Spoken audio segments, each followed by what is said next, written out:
అందరికీ నమస్కారం. ఇవాళ మనతో పాటు ప్రముఖ ఆధ్యాత్మికవేత్త జ్యోతిష్య పండితులు జయేష్ శర్మ గారు మనతో ఉన్నారు. గురుగారితో మాట్లాడదాం. గురుగారు నమస్కారం. నమస్కారం. గురుగారు, 2025 ఫిబ్రవరి మాసం ముందుగా మేషరాశి వారి పరిస్థితి ఎలా ఉండబోతుంది, ఎలాంటి ఫలితాలు ఉండబోతున్నాయి గురుగారు? శ్రీ గురుభ్యో నమః. శ్రీ మహాగణాధిపతయ నమః. శ్రీ మహాసరస్వత్యై నమః. హరి ఓం శ్రీమాత్రే నమః. ఇక మేషరాశి వారికి చూసినట్టయితే మనం ముఖ్యంగా అశ్విని నక్షత్రము, భరణి నక్షత్రము, కృత్తికా నక్షత్రం ఒకటో పాదం మేషరాశికి. ఈ మేషరాశి వారి యొక్క గ్రహస్థితి చూసుకున్నట్లయితే ముఖ్యంగా మనకు ఈ యొక్క మకర సంక్రమణం అయిన తర్వాత రవి 13వ తారీఖు నుంచి కుంభంలోకి ప్రవేశిస్తున్నాడు. అట్లనే బుధుడు 12వ తారీఖు నుంచి కుంభంలోకి ప్రవేశిస్తున్నాడు. అట్లాగే ఈ యొక్క గ్రహస్థితిలో మీనంలో రాహు ఉంటున్నాడు, గురువు వృషభంలోను, కుజుడు వక్రీకరించినటువంటి యొక్క రాశి అయిన మిథునంలో ఉండడము, కన్యలో కేతు ఉండడము, అట్లాగే కన్యలో కేతువు. ఈ విధంగా మనకు శుక్రుడు మళ్ళీ ఉచ్చస్థితిలో అయినట్టు మీనరాశిలో సంచారము, అట్లాగే రాహు కూడా మీనంలో ఉండడము. ఈ విధంగా మనకు శని కుంభరాశిలో సంచారం. ఇది ప్రధానంగా మనం గ్రహ సంచారం చూసాం. ఈ గ్రహ సంచారం మేషరాశికి ముఖ్యంగా ఇక్కడ చెప్పుకోవాల్సింది ఏంటంటే ద్వితీయ స్థానంలో గురువు ఉన్నాడు కాబట్టి ధనపైనటువంటి చాలా లాభాలు అనేవి గోచరిస్తున్నాయి. ధనం కానీ కుటుంబంలో కానీ మంచి పేరు రావటము, అట్లనే సోదర భావంలో కూడా మంచి కలహాలు ఏవైతే ఉన్నాయో అవన్నీ సమసిపోయి ఒక సామరస్య వాతావరణం ఏర్పడుతుంది. తద్వారా వాళ్ళు కూడా ఇదివరకు ఇబ్బందులు పడుతున్నటువంటి వారు కూడా కొన్ని స్థిరాస్తులు కావచ్చు, చరాస్తుల్లో ఉన్న ఇబ్బందులు కావాలి, అవన్నీ తొలగిపోతాయి. వక్రీకరించిన కుజుడు వల్ల కొంతవరకు వీళ్ళు ఇప్పటివరకు ఇబ్బందులు ఏదైతే పాల్గొతున్నారో, ముఖ్యంగా వివాహ సంబంధించినటువంటి వారు ఎవరైతే ఉన్నారో, వివాహాలు అన్నారు కాబట్టి ప్రేమ వివాహాలు ఎవరైతే చేసుకోవాలనుకుంటున్నారో ఒక అడుగైనా ముందుకు పడే అవకాశం ఏమైనా ఉందా గురువుగారు మేషరాశిలో? ఖచ్చితంగా అండి. ఎందుకంటే వీళ్ళకి శుక్రుడు రాహు 12లో ఉన్నారు. ఈ 12లో శుక్రుడు రాహు కలయిక అనేటువంటిది కొందరు ప్రేమ వ్యవహారం 12లో ఉచ్చస్థితిలో ఉన్నాడు శుక్రుడు. అంటే ఈ ద్వితీయ భావకారకుడు, ద్వితీయ స్థానాధిపతి అయినట్టు కుజుడు మళ్ళీ మనకు 12లో ఉండి వీళ్ళకి శుభయోగాన్ని ఇస్తున్నాడు. కాబట్టి ఖచ్చితంగా శుభయోగం అనేది ఉంది. అట్లా రాహుతో కలుసున్నాడు అంటే వీళ్ళు ఎప్పటి నుంచో కొన్ని వ్యవహారాలు ఏవైతే ప్రేమ వ్యవహారాలు ఉన్నాయో అవి ఇప్పుడు బయటపడే అవకాశం ఉంటుంది.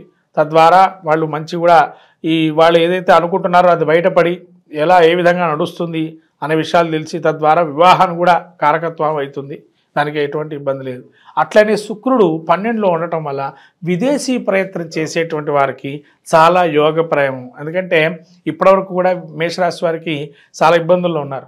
ఇప్పుడు ఏదైనా కానీ ఈ మనకు రాబోయేటువంటి ఈ ప్రధానంగా శని మార్పులు ఉన్నాయి కాబట్టి వీళ్ళు ఇప్పటి నుంచే కొన్ని విషయాల్లో జాగ్రత్తగా ఉండడము, డబ్బు ఖర్చు చేయడంలో మాత్రం కొద్దిగా ఆదాయం ఇచ్చిన ఖర్చులు పెట్టుకోవడం మంచిది కాదు.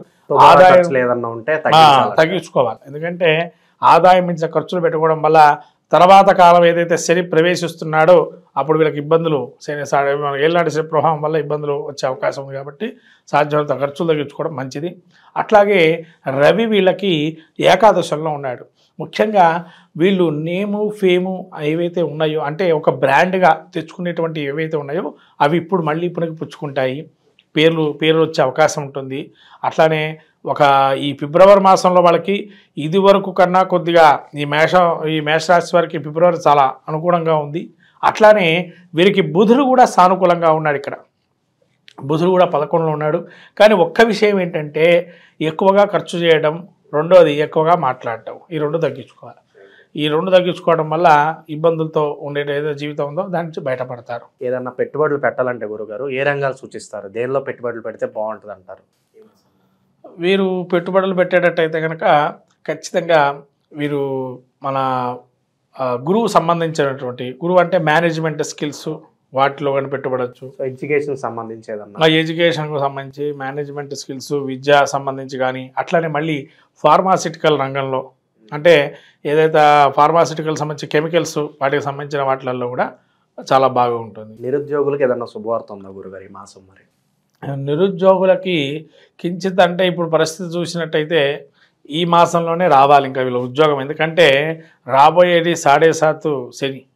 ఇక ఆ సమయంలో కొద్దిగా కష్టతరమైన అయినా కానీ వీళ్ళు ఈ గురువు అనుగ్రహం ఇంకా వీళ్ళ మీద ఉంది కాబట్టి ద్వితీయ స్థానంలో గురువు ఉండడం వల్ల ఖచ్చితంగా వీళ్ళు మే లోపల సెటిల్మెంట్ అనేది రావాలి. వీళ్ళకి గట్టిగా ప్రయత్నం చేయాల్సిందే. ఉద్యోగస్తుల పరిస్థితి ఎలా ఉండబోతుంది గురుగారు ఈ మాసం? కొద్దిగా డబ్బు పరంగా ఉద్యోగస్తులు ఇబ్బందులు ఉన్నా అయినా బయటపడతారు. కాకపోతే కొద్దిగా ఉద్యోగంలో ఉండేటువంటి వారికి ఒత్తిడి అనేది ఎక్కువగా ఉంటుంది. ఎందుకంటే రవి 10లో ఉన్నాడు 12వ తారీఖు దాకా. కాబట్టి రవి 12లో ఉండడం వల్ల బాగా ప్రెజర్ అనేది ఉంటుంది. అయినా వీళ్ళు దాన్ని తట్టుకొని బయటకు వస్తారు. అయితే వీళ్ళ సహచరులు ఎవరైతే పక్కగా ఉంటారో నిదానంగా వీళ్ళవి ఏంటంటే ఇక్కడ ఇది మీరు చేయలేదనో ఏదో వాళ్ళ మీద నెపం నోపి ఆ విధంగా వీళ్ళని ఇబ్బంది పెట్టడం జరుగుతుంది. అక్కడ ఏముండదు, అన్నీ పై అధికారుల వల్ల అంతా క్లీన్ చిట్టుగానే బాగానే ఉంటుంది. ఈ వెనకాల వాళ్ళతోనే ఇబ్బంది. కాబట్టి వీళ్ళు ప్రత్యేకంగా పక్కకు ఉండేటువంటి వారు నమ్మేదానికన్నా పై అధికారులు మన గురించి ఏమనుకుంటున్నారనే విషయాన్ని నమ్మడం అనేది మంచిది. అంతేగాని పక్కనున్న వాళ్ళతో సంబంధం లేదు. కాకపోతే వాళ్ళతో మాట్లాడి వాళ్ళ మాట వాళ్ళకి చెప్పడం అనేది మంచిది. భూమికి సంబంధించిన వ్యవహారాలు ఇవి ఎలా ఉండబోతున్నాయి? ఏదన్నా కొనాలన్నా అమ్మాలన్నా సరే ఈ వ్యవహారాలు ఎలా ఉండబోతున్నాయి గురుగారు? భూమికి సంబంధించిన వ్యవహారాలు కొద్దిగా బాగానే ఉంటుంది. ఇప్పుడే వీళ్ళు ఏదన్నా కొనేసుకోవచ్చు. ఎందుకంటే కుజుడు వక్రీకరించి ఉన్నాడు, గురుడు ద్వితీయంలో ఉన్నాడు, యోగాన్ని ఇస్తున్నాడు, స్థల యోగాన్ని కూడా. ఖచ్చితంగా వీళ్ళు స్థలాన్ని కూడా తీసుకోవచ్చు, దానిలో ఎటువంటి ఇబ్బంది లేదు. ఆరోగ్యపరంగా ఎలా ఉండబోతుంది? ఆరోగ్యపరంగా వీళ్ళకి రాహు 12లో ఉండటం వల్ల ముఖ్యంగా వీళ్ళకి శస్త్రచికిత్స లాంటివి జరిగే అవకాశం కూడా ఉంది. కాకపోతే ముఖ్యంగా కంటికి సంబంధించిన వ్యవహారాలు జాగ్రత్తగా ఉండాలి. అట్లాగే కంటికి సంబంధించి మళ్ళీ ఈ కుజుడు వక్రీకరించి ఉన్నాడు కాబట్టి కంటితో పాటు రక్తానికి సంబంధించి అంటే హెమోగ్లోబిన్ శాతం తగ్గడం కానీ, బీపీ లాంటివి కానీ, అనవసరంగా టెన్షన్స్ పట్టడం కానీ ఇవన్నీ ఉండే అవకాశం ఉంటుంది. వాటి నుంచి బయటపడే అవకాశం ఎక్కువగా మీరు చూసుకోవాల్సింది. ముఖ్యంగా టెన్షన్గా పడొద్దు. టెన్షన్ పట్టడం వల్ల ఏమైనా బీపీ పెరగటము లేదా ఆటోమేటిక్గా మనకు పల్స్ రేట్ తగ్గటము ఇవన్నీ ఉండే అవకాశం ఉంటుంది. కాబట్టి టెన్షన్ పడకుండా ఉంటే మనకు సానుకూలంగా ఉంటుంది. మీరు అన్నట్టుగా కంటికి మాత్రం ఖచ్చితంగా 1-2 సార్లు కంటి కనబడకపోతే ఏదైనా కంటికి సంబంధించిన ఇబ్బందులు వస్తే వెంటనే వైద్యుని సంపాదించడం మంచిది. ఇంకా మంచి ఫలితాలు పొందడానికి మేషరాశి వారికి ఏదన్నా రెమెడీస్ ఉంటే తెలియజేయండి గురుగారు ఈ మాసం. ముఖ్యంగా వీరికి ఈ మాసంలో బుధుడు విష్ణు సహస్రనామం పారాయణం చేయటం, విష్ణు సహస్రనామం వినటం. అంటే ఈ మాఘమాసంలో విష్ణునామ సహస్రనామం ఎంతవరకు అంటే ప్రతినిత్యము కూడా విష్ణు దేవాలయాలకి వెళ్ళి స్వామివారికి తులసి మాల సమర్పణ చేయటం కానీ, తులసితో అర్చన చేయటం కానీ, సాలగ్రామ తీర్థం తీసుకోవటం కానీ, సాలగ్రామ అర్చన చేసుకోవటం కానీ, అట్లాగే అవకాశం ఉంటే కనుక ఏదైనా హోమంలో పాల్గొని ఆ హోమం యొక్క ద్రవ్యాన్ని తీసుకొని బొట్టుగా స్వీకరణ చేస్తే కూడా చాలా అద్భుతంగా ఉండదు. విష్ణు సహస్రనామ పారాయణం అనేది చేసుకోవటం వల్ల వీళ్ళకి ముఖ్యంగా చెప్పాలంటే బుధుడు అనుకూలంగా కావాలని చెప్పి ఉండాలి. కాబట్టి ఈ యొక్క బుధుడు అనుకూలం ఉంటే అన్ని విషయాలు లౌకిక జ్ఞానం బాగుంటుంది. కాబట్టి బుధుడు అనుగ్రహం పొందడానికి విష్ణు సహస్రనామ పారాయణం, అట్లానే ప్రతి ఆదివారం రోజు దగ్గర ఉన్నటువంటి ఏదైనా గ్రామ దేవతాలయాన్ని దర్శనం చేసుకోవటం, దండం పెట్టుకోవడం, కుంకుమార్చన చేసుకోవటం వల్ల ఇంకా మంచి ఫలితాలు వస్తాయి.